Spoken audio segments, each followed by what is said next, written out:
Hello மக்களே, good morning. இன்னைக்கு ஆடி அமாவாசை. தாத்தா பாட்டிக்கெலாம் சாமி கும்பிடுவோம். ஸோ மார்னிங்கே ஃப்ரெஷ் ஆகிட்டு பூஜை ரூம் போயிட்டேன். இறந்தவங்களுக்கு சாமி கும்பிட்றப்போ பூஜை ரூமில் விளக்கேற்ற மாட்டோம், ஈவினிங் தான் ஏற்றுவோம். ஸோ பூ மட்டும் வச்சாச்சு. அப்புறம் கிச்சன்லேருந்து செம்ம வாசனை.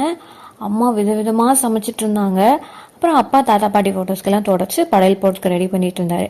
நான் கீழே இருந்த மேலே இருந்த கீழேன்னு டீ எடுத்துகிட்டு போகிறது, தேங்காய் எடுத்துகிட்டு போகிறது, இந்த மாதிரி அப்ரெண்டிஸ் ஒர்க் மட்டும்தான் பார்த்துட்டு இருந்தேன்.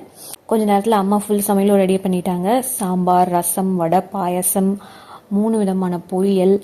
இதில் வாழைக்காய் மஸ்ட்டுங்க, எல்லார் வீட்லேயுமே இருக்கும். அப்புறம் அவரைக்காய் தாத்தாக்கு ரொம்ப பிடிக்கும். ஸோ அதையும் வச்சாச்சு.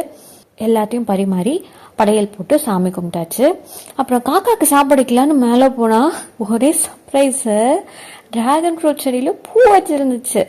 4-5 பூ இருந்துச்சுங்க. ஒரு 1 இயர் முன்னாடி 2 பழம் வந்துச்சு. அதுக்கப்புறம் ஒன்றத்தையும் காணும். இப்போ இதை பார்த்தோன்னே ஆனந்தி ஹாப்பி என்னாச்சு. அப்புறம் வெயிட் தாங்காமல் கீழே விழுந்துருக்கூடாதுல, கயிறு வச்சு கட்டிட்டோம். அப்புறம் கயிறு விழாவி காக்காக்கும் சாப்பாடு வச்சுட்டு கிளம்பியாச்சு. இந்த மாதிரி படிக்கட்டுனா எனக்கு ரொம்பவே பயம். என்ன மாதிரி யாராச்சும் இருக்கீங்களா? உங்கள் ஊர்லலாம் ஆடி அமாவாசைக்கு எந்த மாதிரி சாமி கும்பிடுவீங்கன்னு சொல்லுங்கள். டாட்டா, பாய்.